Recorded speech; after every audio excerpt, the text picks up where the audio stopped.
अस्सलामुअलैकुम। Computer science के ICS and FAIT part 2 के चैप्टर 2 के साथ मैं हूँ गुलाम मोहिउद्दीन और टॉपिक है आज हमारा बेसिक टर्म्स ऑफ डेटाबेस।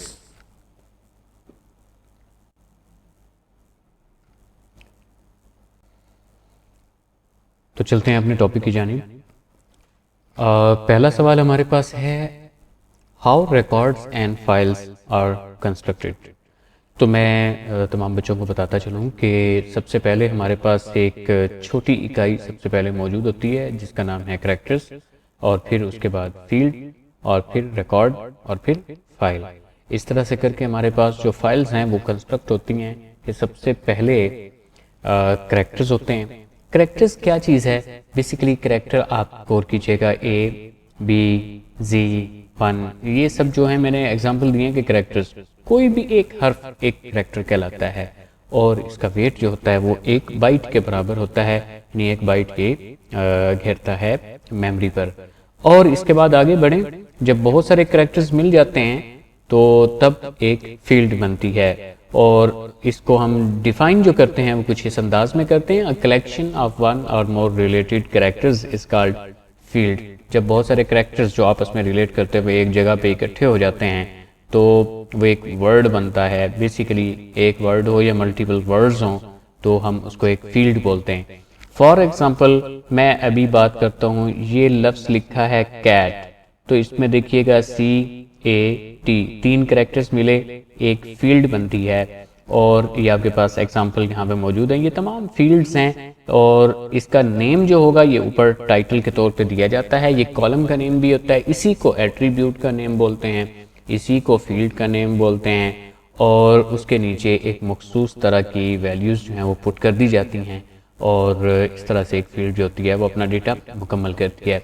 यहाँ एक बात मैं आपको बताता चलूँ कि जहाँ फर्स्ट नेम पूछे जाएं वहाँ उसके नीचे फर्स्ट नेम ही होंगे। ऐसा नहीं होगा कि लास्ट नेम जो होगा वो इधर शिफ्ट हो जाएगा, किसी का लास्ट नेम इस साइड पे किसी का उस साइड पे, ऐसा नहीं होगा।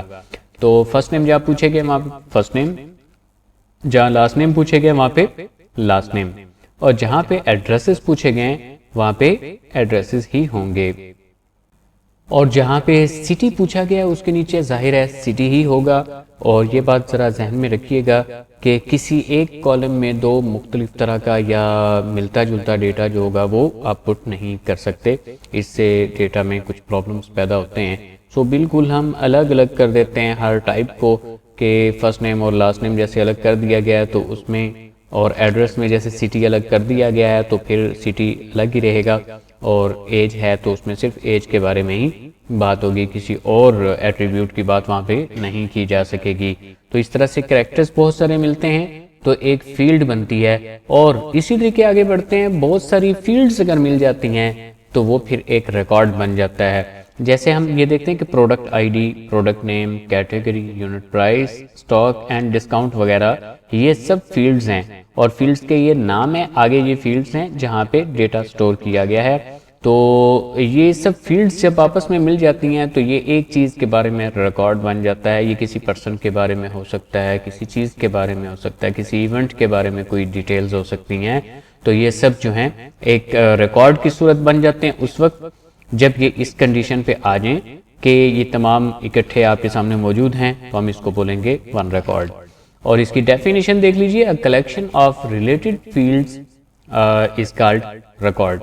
एक कलेक्शन जो रिलेटेड फील्ड्स की हो उसको हम एक रिकॉर्ड बोलते हैं। और बिल्कुल ऐसे ही जब मल्टीपल रिकॉर्ड्स आपके पास इकट्ठे हो जाते हैं तो तब हम कहते हैं कि ये एक फाइल बन चुकी है, इसमें बहुत सारे रिकॉर्ड्स मौजूद हैं। और देखिएगा यहाँ पे, a collection of related records used as a single unit is called file. ये हमारे पास फाइल की डेफिनेशन हुई। हम आगे बढ़ते हैं और देखते हैं कि फील्ड की एक लेंथ होती है, वो कभी तो वेरिएबल रखी जाती है और कभी फिक्स कर दी जाती है। ये हमारे पास सेकंड क्वेश्चन है आज के दिन का, और हम इसमें देख रहे हैं कि हमारे पास 2 तरह की टाइप्स हैं, एक फिक्स लेंथ फील्ड है और एक हमारी फील्ड जो है वो वेरिएबल लेंथ है। तो सबसे पहले हम फिक्स लेंथ की बात कर लेते हैं कि एक फील्ड होती है उसकी लेंथ हमने फिक्स कर दी। फॉर एग्जाम्पल मैंने यहाँ पे एक फील्ड बनाई है, नेम उसका है टाइटल रखा, और उसके आगे 10 खाने बना दिए हैं ताकि इसमें आप एक कैरेक्टर एक खाने में पुट करें तो 10 कैरेक्टर्स के बराबर जो नाम हो वो इसमें लिखा जा सकेगा। तो अब ये चीज़ है कि मैंने यहाँ पे एक नाम पुट किया जो कि है ASAD, ऐसा ये 4 कैरेक्टर्स इस्तेमाल किए और बाकी के 6 कैरेक्टर्स जो हैं वो भी बिल्कुल फ्री पड़े हैं। लेकिन ये हमारी मेमोरी पे जब ये जगह घेरेगा तो कितनी जगह घेरेगा, 10 कैरेक्टर्स के बराबर। तो ये ज़रा देखिएगा कि ये फिक्स लेंथ फील्ड की टाइप है। It contains pre defined number of bytes, इसमें पहले से तय कर दिया जाता है कि इतने इसमें जो कैरेक्टर्स हैं वो महफूज किए जाएंगे। मिसाल के तौर पे ये बात मैंने आपके सामने रखी है, एक नेम की फील्ड आपने बनाई और तय कर दिया कि 10 कैरेक्टर्स उसके अंदर जो हैं वो रखे जा सकें। ये खाने गिनिएगा 10 हैं, इसमें से 4 मैंने यूज़ किए, 6 बाकी पड़े हैं, लेकिन बावजूद इसके कि 6 खाली पड़े हैं फिर भी मेमोरी पर उसकी जो स्टोरेज जो वो ऑक्यूपाई कर रहा होगा वो कितनी होगी, वो 6 और 4 10 के बराबर ही होगी। तो इस लिहाज से इसको कहा जाता है कि ये वेस्टेज जो है स्टोरेज की करता है, जो फिक्स लेंथ का तरीकाकार है। हम आगे बढ़ते हैं वेरिएबल लेंथ फील्ड की तरफ। तो it does not contain pre defined number of bite, इसमें कोई नंबर ऑफ बाइट्स पहले से तयशुदा नहीं होती कि कितनी लेंथ आप रखेंगे इसकी। इसमें जितने कैरेक्टर्स आएंगे उतनी मिकदार में आमतौर पे डेटा महफूज होता चला जाता है। ये काफ़ी एफिशिएंट रहता है इस लिहाज से कि आपने अगर फिक्स नहीं किया तो जितने कैरेक्टर्स का डेटा आपका होगा उतने कैरेक्टर्स ही आपके महफूज हो रहे होंगे और जितने कैरेक्टर लिखते जाएंगे उतनी ही स्पेस इस्तेमाल हो रही होगी, एक्स्ट्रा कोई चीज़ इस्तेमाल नहीं हो रही होगी। और आगे बढ़ते हैं कि अब तीसरा सवाल है आज का हमारा, हाउ टेबल्स और रिलेशंस आर फॉर्म्ड, किस तरह से टेबल या रिलेशन जो है वो बनाए जाते हैं। सबसे पहले बात करेंगे कि टेबल होता क्या है। A table or relation is used to store information about an entity. ये बुनियादी तौर पे वो जगह होती है जहां आप डेटाबेस के अंदर डेटा महफूज करते हैं। तो स्टूडेंट्स ये जरा याद रखिएगा, ये मैंने पॉइंट्स की सूरत में बातें ऊपर लिखी हैं, आप इनको इकट्ठा अगर लिख देंगे तो यही इसकी डेफिनेशन हो जाएगी और प्रॉपर डेफिनेशन हो जाएगी। अगर पहले वाला पॉइंट ही सिर्फ आप डेफिनेशन कहीं पर पूछी जाए तो वहां पुट कर सकते हैं और इसका सही जो है वो आंसर यही होगा क्या table or relation is used to store information about an entity. बस इतनी डेफिनेशन टेबल की होगी, लेकिन आगे पॉइंट्स जो है वो मजीद इसको इलेबोरेट करने के लिए हैं। आप इसको जरा देखिएगा कि an entity is anything about which information is stored in the database. Entity क्या चीज है जिसके ऊपर बात हुई है, वो ये कि एंटिटी कोई भी चीज होती है जो सिस्टम के अंदर मौजूद हो, जिसके बारे में डेटा आप रखते हैं डेटाबेस के अंदर, उसे एंटिटी कहते हैं। और एक एंटिटी जो होती है, एन एंटिटी में have many attributes with distinctive names, मुख्तलिफ तरह के नाम होते हैं। हर एंटिटी जो होती है उसको दूसरी से अलग कोई नेम दिया जाता है। ऐसा नहीं मुमकिन होता कि एक ही एंटिटी हो और उसको मतलब एक को जो नाम दे दिया गया है वही दूसरी किसी एंटिटी को नाम दिया जाए, ऐसा मुमकिन नहीं होता। Each attribute must have one and only one value. और इसकी ज़रा बात समझ लीजिएगा कि ये क्या है। बेसिकली ये है कि फॉर एग्जांपल आप एक फील्ड में नेम पुट कर रहे हैं और उसमें आप सिर्फ नेम ही पुट करेंगे, उसमें फादर्स नेम नहीं पुट करेंगे। एक जगह पे सिर्फ नेम पूछा गया तो नेम ही पुट करेंगे। तो ये है कि each attribute must have one and only one value. तो अब जरा इसको देख लीजिएगा कि एक टेबल वो बुनियादी जगह होती है जहां डेटाबेस में डेटा महफूज होता है। टेबल को रिलेशन भी बोला जाता है। एक टेबल में बहुत से एट्रीब्यूट होते हैं। हर एट्रीब्यूट दरअसल एक कॉलम होता है जिसका अलग से नाम होता है और एक कॉलम में सिर्फ एक डेटा वैल्यू को ही रखा जा सकता है, दो चीज़ें एक कॉलम में नहीं रखी जा सकती। तो ये देखिएगा कि किस तरह से हम टेबल को फॉर्म करते हैं, किस तरह से उसे बनाते हैं। सो उसका तरीकाकार आपके सामने आ रहा है। तो हम ये सबसे पहले जानते हैं कि एक टेबल होता क्या है। तो the table or relations are used to store information about an entity. They are formed according to the attributes of the entity about which the information is to be stored। आप table को जब बनाएंगे तो ये जरूर देखेंगे कि उसमें किस तरह का डेटा आ रहा है। अगर स्टूडेंट के बारे में डेटा आ रहा है तो डेफिनेटली उस टेबल का नाम, उस रिलेशन का नाम आप रखेंगे स्टूडेंट्स। अगर टीचर्स के बारे में है तो जाहिर है टीचर्स नाम रखेंगे। और इसके एग्जाम्पल कुछ मैंने दी है यहाँ पर कि एक कॉलेज में हो सकता है कि एक स्टूडेंट इंफॉर्मेशन सिस्टम बनाया जाए तो उसमें कोई एंटिटीज इस तरह से बनाई जाएं, यानी टेबल्स इस तरह से बनाए जाएं कि कोई टेबल हो जिसमें स्टूडेंट्स का डेटा रखा जाएगा। तो ये आपके पास सबसे पहले आ गया। फिर कोई टीचर्स का डेटा रखा जा सके, फिर हो सकता है कि कोर्स की लिस्ट वगैरह रखी जाए जिसमें कोर्सेज की डिटेल्स आए कि कौन कौन से सब्जेक्ट्स पढ़ाए जाते हैं वगैरह वगैरह, एंड स्कॉलरशिप वगैरह, और इसी तरह टाइम टेबल एंड फी। मैंने एक एग्जाम्पल के तौर पे ये एक टेबल आपके सामने रखा है कि स्टूडेंट्स का टेबल जो है वो इस तरह से, उसमें एट्रीब्यूट्स हो सकते हैं role number, name, date of birth, address and phone number. These are known as the attributes.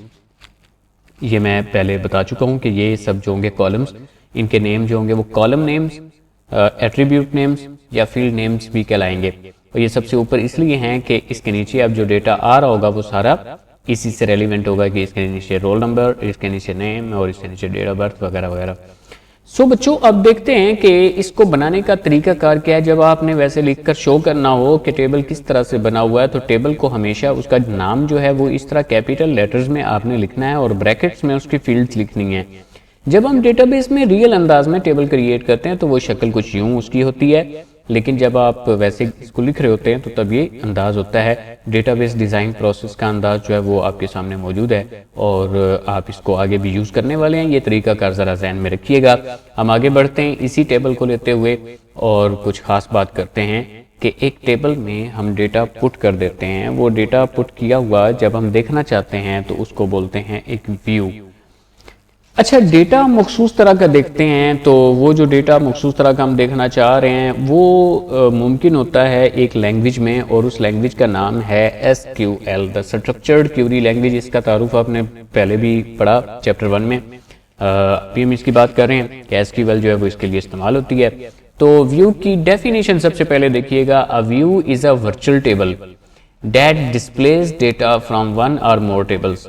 ये एक वर्चुअल टेबल होता है। वर्चुअल टेबल का मतलब क्या है कि एक टेबल होते हैं डेटाबेस के अंदर जो आप हकीकी तौर पे बनाते हैं, आपकी डेटाबेस का हिस्सा होते हैं, उनमें डेटा महफूज होता है, वो हकीकत में उधर मौजूद रहते हैं। वो वर्चुअल नहीं होते, वो रियल टेबल्स होते हैं, रिलेशंस होते हैं।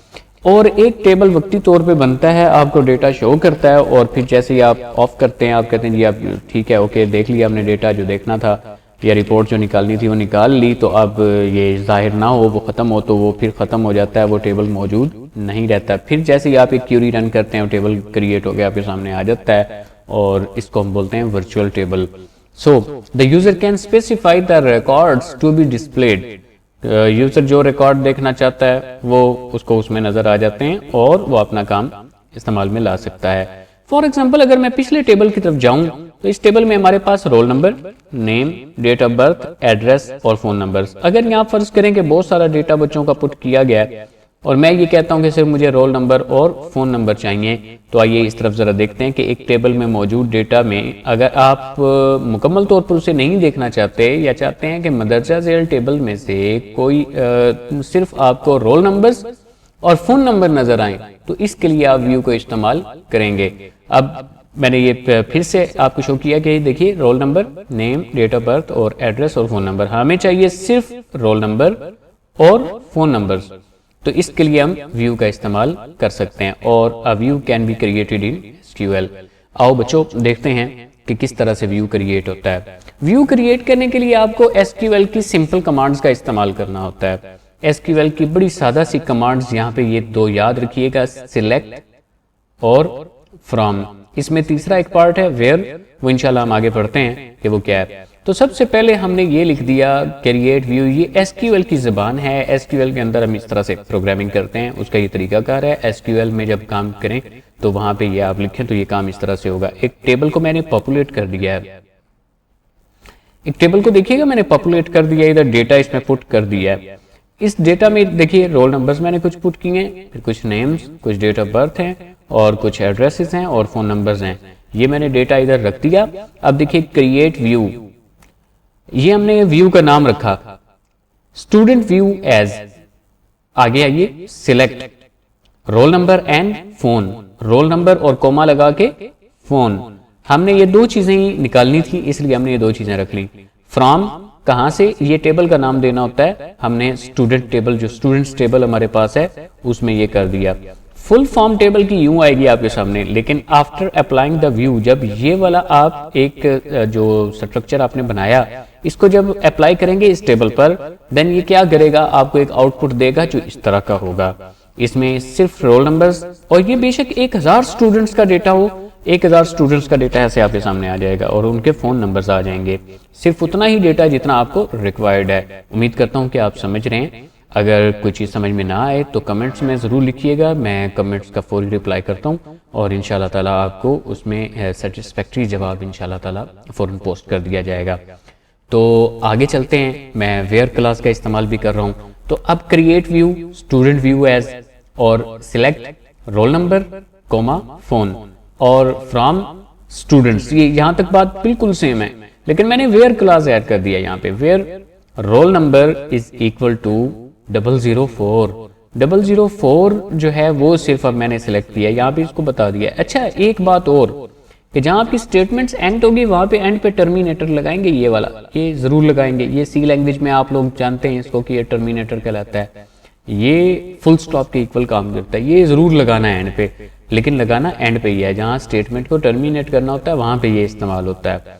अच्छा, इसके बाद देखिएगा कि हम 004 पे आए, इधर सिलेक्शन दे दी इसको। अब जब इसको एग्जीक्यूट किया तो उसने क्या आउटपुट दिया आपको, रोल नंबर 004 के सामने जो डेटा था सिर्फ वो उसने आपको दिखा दिया और कोई चीज भी वो नहीं दिखाएगा। अब तमाम चीजें आपके सामने क्लियर हैं। मैं उम्मीद करता हूं कि आज आपको ये तमाम टॉपिक समझ में जरूर आए होंगे और ये आपके पास कुछ सवालात हैं स्क्रीन पर, आप इन्हें इन तरह देख लीजिएगा और कोशिश कीजिएगा कि इनको अटेम्प्ट करके आप अपने पास रखें, लिख के रख लें और वक्त ज़रूरत उसको ज़रा टैली करें बुक के साथ और चेक करें कि आपने मटेरियल सही से दिया है। एक और मैं आपको टिप देना चाह रहा हूँ कि बुक के एंड पे जो सवालात दिए होते हैं उनको लाजमी कवर किया करें। ये वीडियोस आपको हेल्प करने के लिए हैं। तमाम मटेरियल वो जो आपको चाहिए अगर आप मुझे कमेंट्स में बताते रहें तो इंशाल्लाह ताला मैं ज़रूर वो भी अपलोड करता रहूँगा जो आप चाह रहे होंगे। तो अपना ख्याल रखिएगा। अल्लाह निगहबान। अल्लाह हाफिज़। अस्सलामु अलैकुम।